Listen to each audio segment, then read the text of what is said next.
This is Dr. Nina Byrnes. Nina is a practicing GP with her own surgery in Dublin. So it must have been a big shock for you. I mean, you don't smoke, you drink within the limits, you're not particularly overweight, there was no family history. So, and drinking at the level you're drinking, you're putting yourself at serious risk of a thing called pancreatitis, which is an acute problem that comes on where you get inflammation in your pancreas. People die from acute pancreatitis. It's a very serious illness. You really, really need to knock the alcohol on the head. How many nights a week are you having difficulty sleeping? I never sleep, really. Really? And you feel tired the next day? Yeah, I'm wrecked. Always wrecked. Yeah. The sleep deprivation is actually used as a form of torture. So not sleeping causes all kinds of problems down the road. So I think that's one of the things that we need to certainly try and improve. If you had a heart attack, Hendrik, would you quit cigarettes? Oh yeah. Absolutely.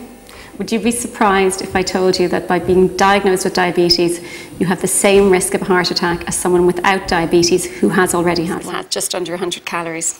So we're talking nearly 500 calories a day. And I'm going to show you something that might shock you a little bit, okay? Have you seen our vat of fat? No. Okay. This is equivalent to 1 pound of body fat. Right. Okay? An extra 500 calories a day more than you burn, you'll put this on a week. The good news is, if you eat 500 calories less a day, you could lose that a week. Okay. That's what you need to picture every time you pick up a chocolate biscuit. Okay.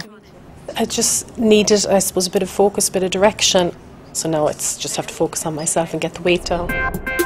Back in the clinic, there has been a variety of cases which are very typical of the ailments I see in my surgery. As there is evidence that stress can increase your chance of heart attack and stroke. The hormones that are released by our body when we're stressed cause the heart to beat faster, cause the blood pressure to go up, and obviously over time can increase damage to the arteries. So when I look at someone, I'm struggling because you're someone who has a sweet tooth who was diagnosed with diabetes, and that just seems cruel because you know the one thing that you really love you probably shouldn't be having. But it's a matter of learning to manage the diet. You know, you can have occasional small amounts of treats. It's just learning to link them in properly with meals and things to reduce the level at which the sugar's absorbed. We're going to set this team a lifestyle challenge and see can they reduce their heart risk in just 1 month.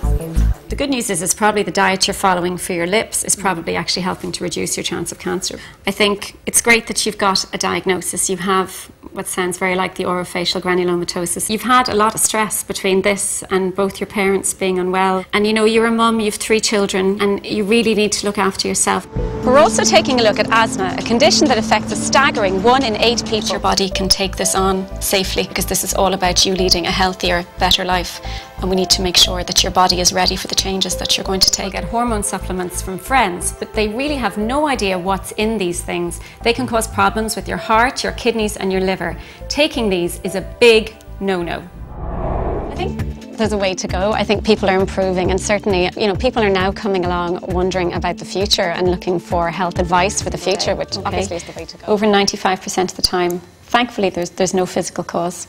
Okay, and that's good and bad for you. Good because obviously there's nothing serious going on.